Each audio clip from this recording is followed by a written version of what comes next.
I'm not sure if I'm focused, so bear with me. I found a good recording spot.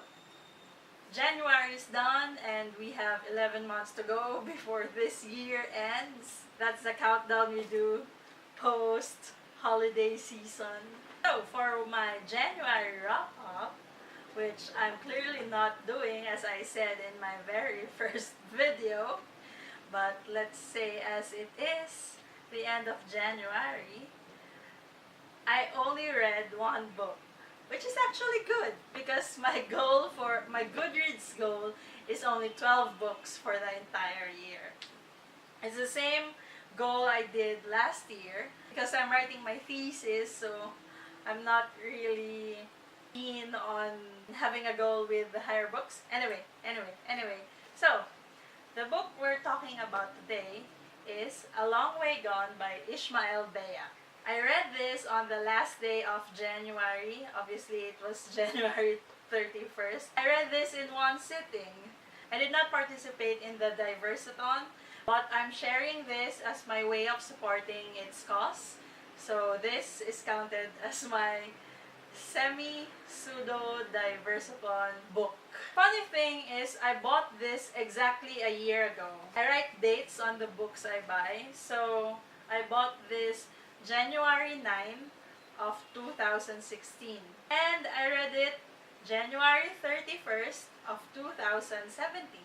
I always see this in my shelf, but I just feel it's not yet the time I should read it, so I don't really pick it up. However, on the 31st of January, I was out and about doing my errands. Before I left, I was looking on my shelf, picking a book to bring, just in case I have a downtime and I need something to read. I saw this book and I thought, maybe it's time I should read the book. When the downtime came during my errands, I picked this book out and read it, and when I started reading it, I did not stop. There were no bladder breaks. There were no breaks at all. I was reading it from the first page to the last page in one literal sitting. That's how good it is. And I realize now, this is, I think, the only second non-fiction book I have read in my entire life. The first one was I Am Malala, and I read that in 2015. So there is a 1-year gap after my first non-fiction book. And I think I'm pretty lucky with my non-fiction choices because I Am Malala was a good reading experience. A Long Way Gone is a good reading experience as well, if not better. I have to say this now, as early as now, but if you have a favorite non-fiction book, can you please share it with me? Write the title of your favorite non-fiction book on the comments. So, getting sidetracked again, back to A Long Way Gone. The story of Ishmael started a few days before all hell breaks loose. He lives in a town in Sierra Leone. Not sure where exactly that is in Africa. I am sorry. Although I have a full poster of the map of Africa since my dad works there, I will definitely look at it after I record this video. His story started when he was a little over 12 years old, going to 13. Actually, that's all I can say for the summary because I'm afraid to share a snippet and I might spoil everything. While reading this book, you can't help but be thankful that he survived. Obviously, he survived. That's not a spoiler. He wrote the book. But you're just happy knowing that he will survive. However, the whole time you're reading this, you question the reality. Like, why? Why would these things happen to a boy?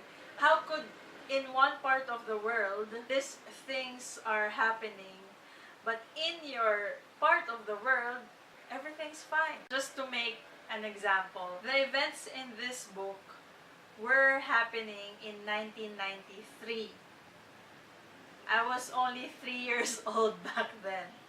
Imagine, while I was playing with my toys, Ishmael was having, not difficult, it's hell. The only trial in my life when I was at his age in this book, 13 years old, was I left my hometown and lived in a dormitory during my high school years. I was 13 when I left my house. Almost the same when he left his, but it's a totally different thing. He became a boy soldier. He held guns when he was 13. I didn't do anything. I just left home to study more. I actually thought that I would not finish it because it was too graphic. It was too morbid for me, and I felt sick while reading it. Imagine, I am only reading his story. He was living that story. He was living this story. It's just too brutal for a kid to see those things at that age. His storytelling is very unfiltered, very raw. It's not a heavy read. When we think about nonfiction books, we always assume that it will be a long read, a difficult read. There's just something about nonfiction books that we assume. I'm not sure if you assume, but I feel like it's a difficult read. Maybe that's the thing why I don't read nonfiction until I reached this age and started having an interest in them. His storytelling is readable for high school, college students.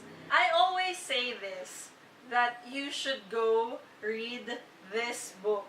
You know, this should be a required reading material in high school. First, because it's an easy read, and high school students can relate to him because he's a teenager as well, and this story happened in real life. They could compare themselves. What were they doing in that age?